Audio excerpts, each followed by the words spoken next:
हमारी ये सीखने में मदद करे कि सच्ची महानता क्या है, और वे निश्चित रूप से वे नहीं जिसे दुनिया समझती है। यदि हमें कहीं पर प्रख्यात होना है तो वे हमें स्वर्ग में होने दें। हमारी मदद करे परमेश्वर वैसे काम करने में जैसे आपने करने थे और किए थे जब आप यहाँ धरती पर थे। हमें संसार के अनगिनत झमेलों में न फंसने दें, जो सभी में से जीवन सोख लेते हैं पर उन्हें कुछ देते नहीं हैं। आपके वचन के लिए धन्यवाद यीशु के नाम में, आमीन। कल रात दूसरों के बारे में बात करनी आरंभ की थी, बस सरलता से दूसरा शब्द का इस्तेमाल किया था। यीशु जानते थे कि उन्हें दूसरों की मदद करने के लिए बुलावा था, पर वे ऐसी बहुत सी बातों में नहीं फंसे जिनमें हम फंसते हैं। उनमें बहुत सी चीजों से डगमगाए या रुके नहीं जो कई बार हमें रोकती हैं। उन्हें कई स्थानों पर ठुकराया गया, कईयों पर स्वीकार किया गया। वे दोनों से ही प्रभावित नहीं हुए, वे बस आगे बढ़ते गए क्योंकि उन्हें पता था कि उन्हें दूसरों की मदद करने का बुलावा था।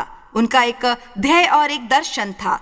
दरअसल हम सभी को दूसरों की मदद करने का बुलावा है। वही कारण है हमारे यहाँ होने का। आप मसीह को अपना मुक्तिदाता स्वीकार करते हैं, वे आपके जीवन को स्वस्थ करते हैं,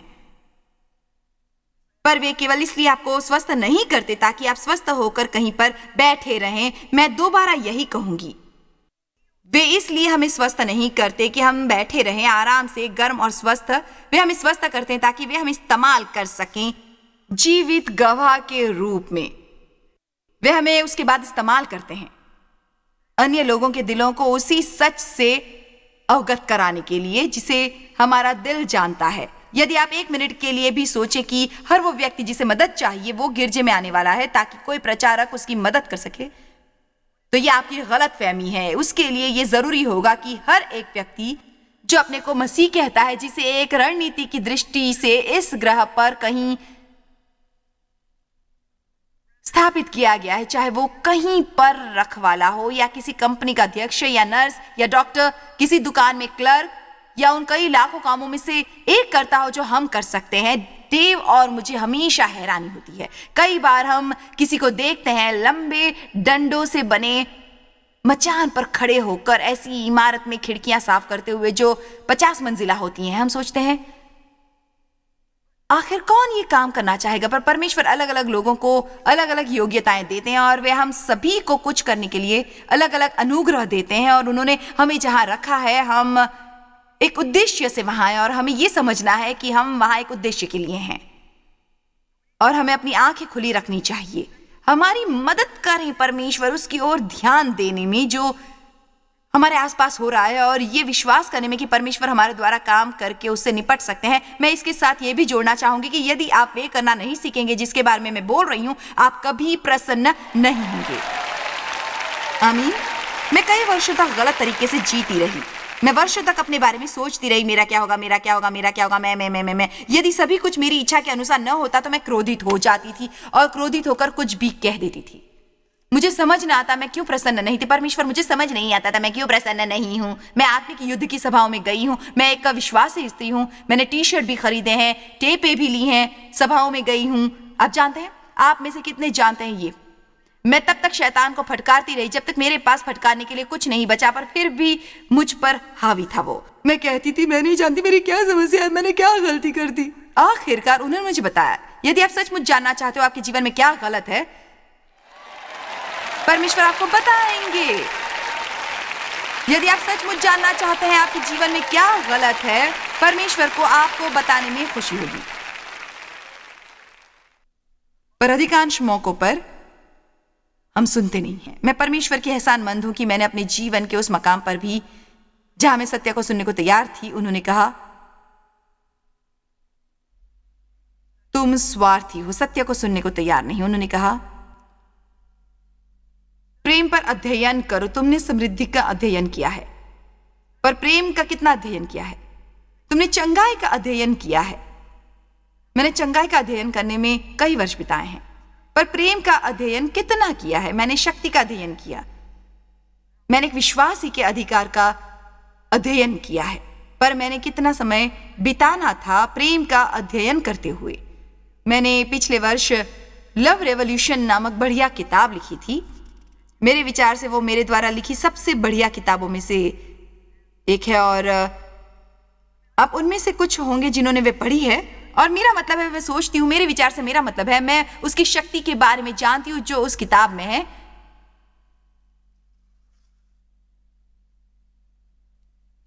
और वो मेरे द्वारा लिखी किताबों में से सबसे काम की निकली। बस सबसे कम बिकी, पर हम ये बताना चाहते हैं क्या गलत है उस किताब की बिक्री अन्य किताबों से कम क्यों हुई? क्योंकि लोग नहीं सोचते उन्हें उसकी जरूरत है, या वे सोचते हैं हमें सब पता है। ओ प्रभु की स्तुति हो मेरे भाई, मैं आपको प्रभु के प्रेम में प्रेम करता हूँ। हे मेरे प्रभु, यदि मैं एक बार और ये सुनूंगी, मैं नहीं समझती मैं सहन कर सकूंगी या नहीं। मैं नहीं जानती कि आप उस गिरजे में वैसा करते हैं जहां जाते हैं। क्या आप कभी ठीक कुछ लोग, यदि हम किसी को परमेश्वर के प्रेम से प्रेम करने की हिम्मत करेंगे मेरा मतलब प्रभु के सच्चे प्रेम से।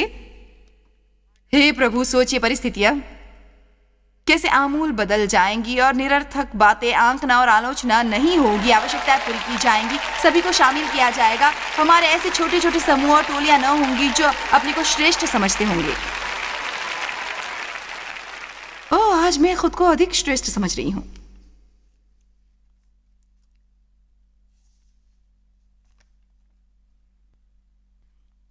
यूहन्ना 13:1। फसह के पर्व से पहले जब यीशु ने जान लिया और पूरी तरह अवगत हुआ कि मेरी वो घड़ी आ पहुंची है कि जगत छोड़कर पिता के पास जाऊं। देखिए, मैं चाहती हूं कि आप कुल बातें समझ ले। वे जानते थे कि धरती पर उनका समय लगभग समाप्त हो गया था। अक्सर ऐसा होता है कि यदि हम होते हैं माता पिता, एक भाई या बहन, और यदि हमें पता होता है कि हमारी धरती पर समय समाप्त होने वाला है और हमारे कुछ प्रियजन होते हैं, तब हम अपना जितना भी अंतिम समय उनके साथ बिताएंगे, या हम उन्हें जो भी कहेंगे या उन्हें बताएंगे, उन अंतिम दिनों में वे निश्चित रूप से ऐसी बातें होंगी जो हमें सर्वाधिक महत्वपूर्ण बातें लगेंगी, जो हमें उन्हें बतानी चाहिए थी जाने से पहले। यदि आप मेरी ये बात नहीं समझेंगे तो आप उस बात का महत्व नहीं समझेंगे जो यीशु यहां यूहन्ना 13 में कह रहे थे। तो अपने लोगों से जो जगत में थे, जैसा प्रेम वो रखता था, अंत तक वैसा ही प्रेम रखता रहा। अब ये सचमुच सुंदर है, क्योंकि उन्होंने आगे कहा है कि यीशु जो करने वाले थे, वे उनका तरीका था उनसे प्रेम करने का, उस उच्चतम स्तर तक जितना उसके लिए उन्हें प्रेम करना संभव था। और जब शैतान यहूदा इस्करियोती के मन में यह डाल चुका था कि उसे पकड़वाए, तो भोजन के समय, वचन 3, यीशु ने यह जानकर और अवगत होकर कि पिता ने सब कुछ मेरे हाथ में कर दिया है और मैं परमेश्वर के पास से आया हूं और अब परमेश्वर के पास जाता हूं। हम यहां 1 मिनट रुकना चाहेंगे, क्योंकि ये यीशु को वो करता देखेंगे जो करना संभव नहीं था। यदि उन्हें पता न होता कि वे कहां से आए हैं और उन्हें कहां जाना था, हम वो नहीं कर सकते जो यीशु करने वाले थे। यदि हम वो नहीं जानते कि हम मसीह में कौन हैं, यदि आप सुरक्षा को खोज रहे हैं, यदि आप किसी प्रकार के मूल्य और अहमियत को खोज रहे हैं और आप नहीं जानते आपको पहले से परमेश्वर से वो प्राप्त है, तब आप कभी वो करने के काबिल नहीं होंगे जो मैं आपको बताऊंगी, क्योंकि आप हमेशा वो महसूस करेंगे कि आपको क्या करना है जिससे दुनिया महत्व समझती है, ताकि आप महत्वपूर्ण बन सकें। परमेश्वर आपसे कभी उससे अधिक प्रेम नहीं करेंगे जितना आप करते हैं, यदि आप मसीह में हैं।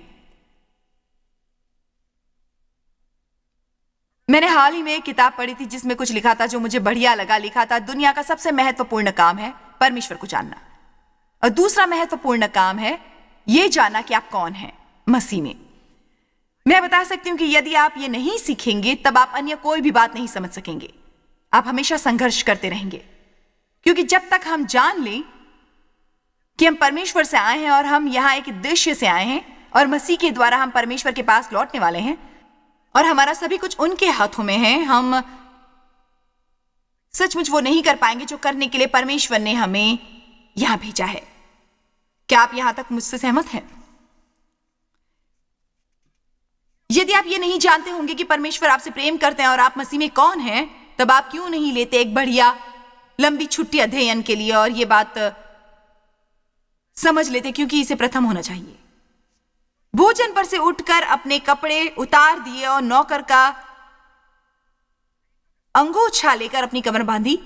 हम नहीं जानते तब ये कैसे दिखते थे, पर शायद इतने सुंदर नहीं होते थे। हम यहां ये कोशिश करके देखते हैं। वो शायद गिर जाएगा, पर आप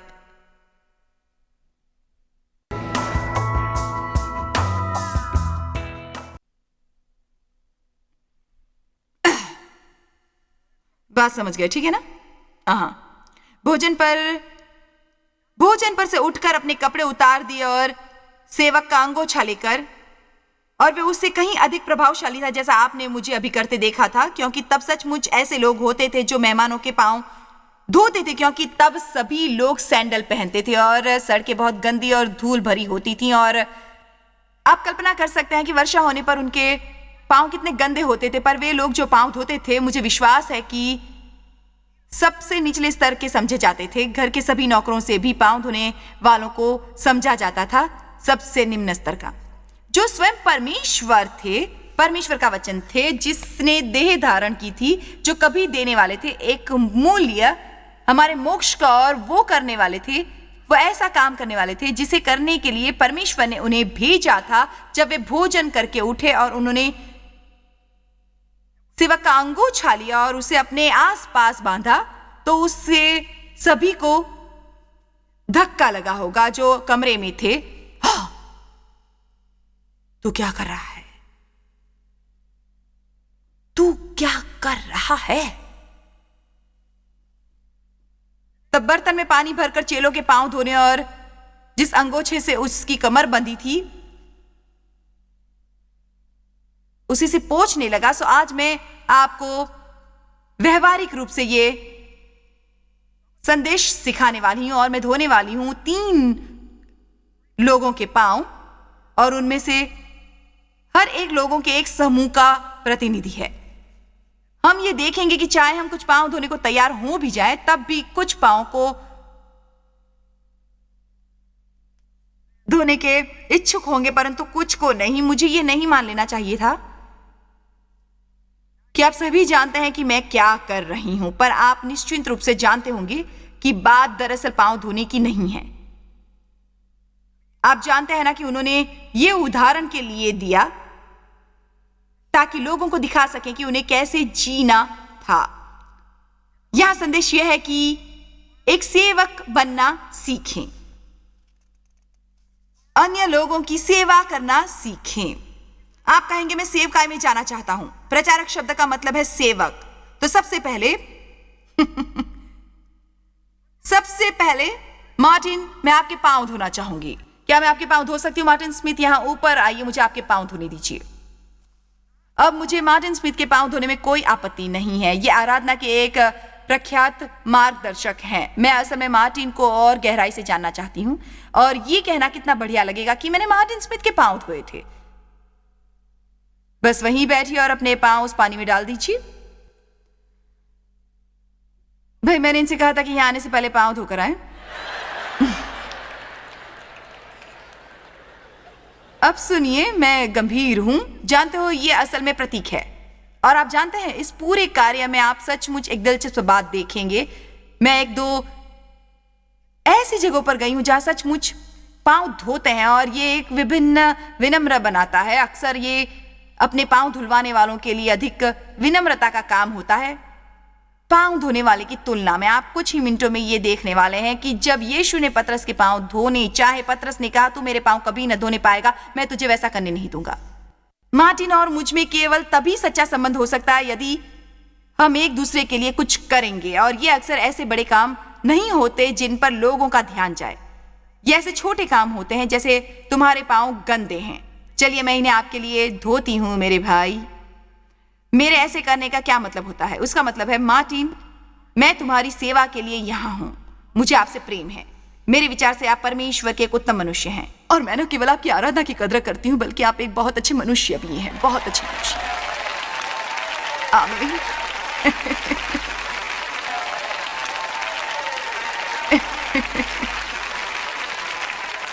चलिए अब हम इन्हें थोड़ा सुखाते हैं। याद रखें, हमें ऐसा करने की अधिक आवश्यकता है क्योंकि हम में घमंड होता है। धन्यवाद मेरे भाई। अब मेरे लिए मार्टिन के पांव धोना इतना कठिन नहीं था क्योंकि जैसा मैंने कहा कि मैं इन्हें जानती हूं और ये एक बढ़िया मनुष्य हैं और ये प्रख्यात हैं और मैं अब कह सकती हूं कि मैंने मार्टिन स्मिथ के पांव धोए थे। बहुत हैरानी होती है उन कामों को करने में जो तैयार होते हैं, पर शायद सही उद्देश्य से नहीं। इसलिए मैंने सोचा अच्छा होगा यदि मैं किसी ऐसे के पांव धोऊं जिसे मैंने कभी देखा नहीं, जिसे मैं शायद दोबारा देखूंगी भी नहीं। इसलिए हमने एक हसीना को पहले से ही बुला रखा है। आमीन, हालेलुया, हालेलुया। तुम्हारा नाम क्या है? केंद्रा। केंद्रा। देखो, मैं तुम्हें नहीं जानती और जानती हूं मैं शायद तुम्हें दोबारा कभी न देखूं, पर मुझे विश्वास है कि परमेश्वर ने मुझे तुम्हारे जीवन में निवेश करने को कहा है और केवल तुम्हारे पांव धोने को कहा है, और ऐसा करके तुम्हें ये बताने के कि तुम मेरा एक हिस्सा हो, मैं तुम्हारा हिस्सा हूं और हम दोनों मसीह कलीसिया के सदस्य हैं और परमेश्वर तुम्हें प्रेम करते हैं और वो मेरे द्वारा तुम्हें प्रेम करना चाहते हैं, वो आश्वस्त करने के लिए। और एक ऐसा करके मैं ये कह रही हूँ कि मैं तुम्हारी मदद करना चाहती हूँ और जो संभव हो तुम्हारे लिए करना चाहती हूँ और मैं तुम्हारे लिए प्रार्थना करना चाहती हूँ। और मैं एक उदाहरण के लिए ये कर रही हूँ कि जैसे मैं तुम्हें मदद करना चाहती हूँ। आमीन, धन्यवाद। तुम एक मिनट यहीं रुको, तुम सुंदर हो। मैं तुम्हें एक व्यवहारिक उदाहरण देती हूँ जो ये समझने में तुम्हारी मदद करेगा। ये बात बिल्कुल सच है कि कई बार यदि हम दूसरों के लिए कुछ करने को तैयार होते भी हैं तो हम उन लोगों के लिए कुछ करने से अधिक इच्छुक होते हैं क्योंकि इस बात की संभावना होती है कि वे हमें बताएंगे कि हम कितने अच्छे हैं, तुम बहुत अच्छे हो, शानदार हो, और वे हमारी पहचान के और लोगों को बताएंगे कि चलिए अब इतने मासूम बनने की कोशिश मत कीजिए, आप अच्छी तरह जानते हैं मैं क्या कह रही हूं।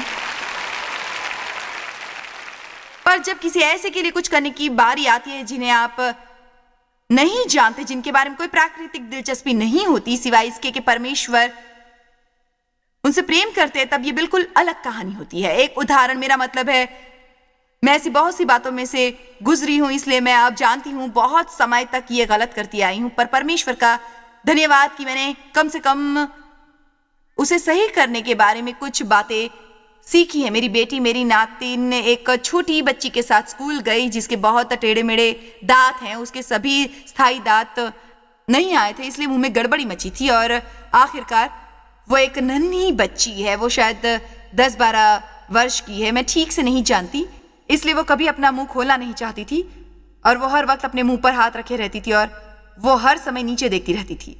उसके पिता की नौकरी छूट गई थी, इसलिए उसके पास उसका इलाज करवाने को कोई साधन नहीं था। इसलिए मेरी बेटी ने मेरे पास आकर मुझसे कहा हमें उस छोटी लड़की के लिए कुछ करना चाहिए। उसने आगे कहा, मम्मी, डग और मैं, डग उसके पति हैं, उसका पूरा खर्च नहीं उठा सकते हैं, पर क्या आप और डैडी इसमें मदद करना चाहेंगे? मैंने कहा हाँ, हम जरूर मदद करेंगे। मैं आपसे इसलिए नहीं कह रही क्योंकि मैं आपको बहुत अच्छा समझाना चाहती हूँ, बल्कि मैं आपको जीने का बेहतर तरीका बताने की कोशिश कर रही हूँ, ये करने की बजाय मैंने ऐसा क्यों किया? उसके परिवार के किसी और को उसके पांव ठीक कराने दो। हम हमेशा किसी और से वो करने की प्रतीक्षा करते हैं। मैंने अभी तक उसे नहीं देखा है, मैं शायद उसे कभी नहीं देखूंगी, पर अभी उसके मोतियों जैसे खूबसूरत दांत हैं और चेहरे पर एक ऐसी प्यारी मुस्कुराहट है और पांव धोने का यही मतलब होता है, बिल्कुल यही मतलब होता है यहाँ।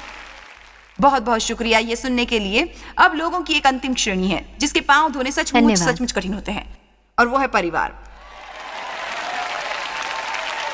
तो देव यहाँ ऊपर आइए।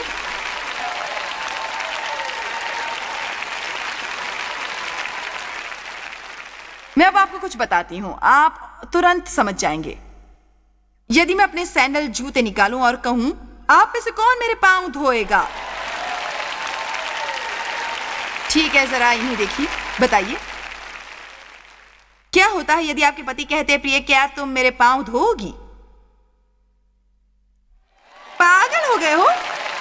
अपने गंदे बदबूदार पांव खुद धो। तुमने क्या मुझे इस घर का गुलाम समझा है? मैं तुम्हारे पांव नहीं धोऊंगी। आपको ये समझना होगा। मैं जानती हूं यह हास्यजनक है, पर इसमें एक संदेश है। लोग गिरजे में सेवा मानकर वो करते हैं जो वो अपने घर में गुप्त में अपने परिवारों के लिए नहीं करते। यदि मुझसे पानी का गिलास गिर जाए, आप में से 10 लोग ऊपर आएंगे, उसे साफ करेंगे, मुझे ये पता चलने के लिए कि क्या हुआ है। पानी के 10 और गिलास आएंगे, पर यदि घर में कोई पानी गिरा दे, मुझे याद है ये क्या कर दिया तुमने, ऐसे ही सब चिल्ला चिल्ला कर बातें करेंगे। मैं थक गई हूं इसे साफ करते करते, अब मैं ये नहीं कर पाऊंगी। देखिए, मुझसे मेहनत मत करवाइए, मैं चाहती हूं आप ये समझ लें। हालेलुया। तो ये व्याकुल है, इसलिए हमें सच मुझे एक दूसरे के लिए कुछ करना चाहिए। विवाह मुख्य रूप से इसलिए तबाह होते हैं क्योंकि लोग छोटे छोटे काम करने बंद कर देते हैं एक दूसरे के लिए। वे सोचना बंद कर देते हैं कि ये बातें महत्वपूर्ण हैं। वे तारीफ करना बंद कर देते हैं, मदद करना बंद कर देते हैं, एक दूसरे के पांव धोने बंद कर देते हैं। तो देव, मैं तुम्हारे प्रति समर्पित हूं। मैं तुम्हारे लिए छोटे काम करने को और तुम्हारी मदद करना चाहती हूं, चाहे तुम्हें जैसे भी मदद चाहिए। तुम मेरे पति हो, तुम मुझसे प्रेम करते हो और जी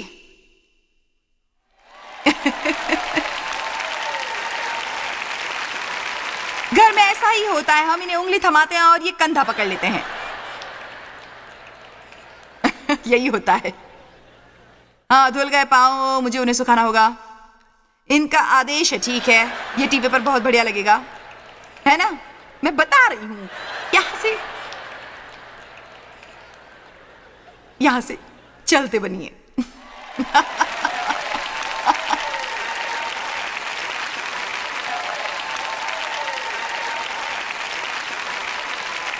लो, खुद अपने पाँव सुखा लो। देखिए,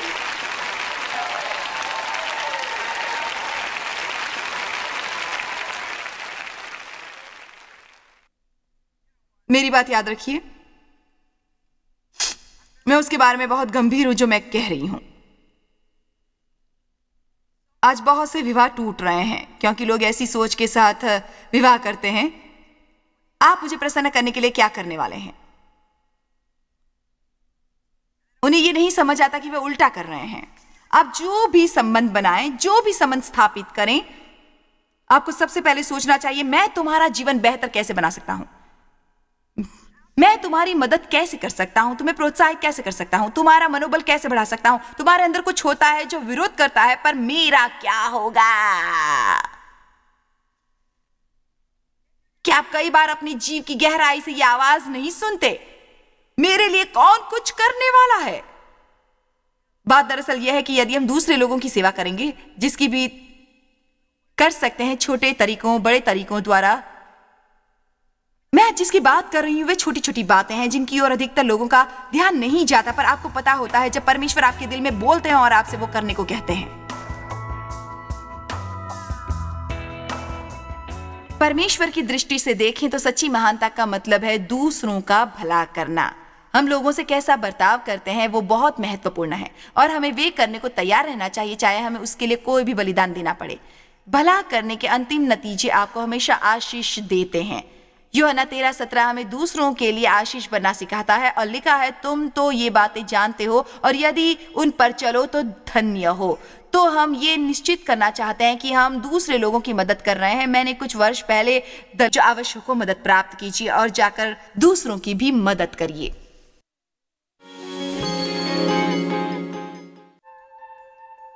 जॉय स्माइल मिनिस्ट्रीज में आप हमारे लिए कितने अहम हैं, इसका आपको अंदाजा नहीं। हम आपके आभारी हैं और हम धन्यवाद करते हैं अपने सब मित्रों और सहयोगियों का कि उन्होंने इस विश्वव्यापी सेवकाई को संभव बनाया। मिलकर हम भूखों को खिला रहे हैं, गरीबों को पहना रहे हैं और कई देशों में सुसमाचार पहुंचा रहे हैं। कृपया हमसे संपर्क करें या विजिट करें jmmindia.org पर। आज ही अपनी प्रार्थना के अनुरोध बताने के लिए, हमारे साधनों के बारे में और जानकारी और जॉयस की सभाओं का शेड्यूल जानने के लिए और हमारे सहयोगी बन जाएं दुनिया भर में मसीह का प्रेम बांटने के लिए।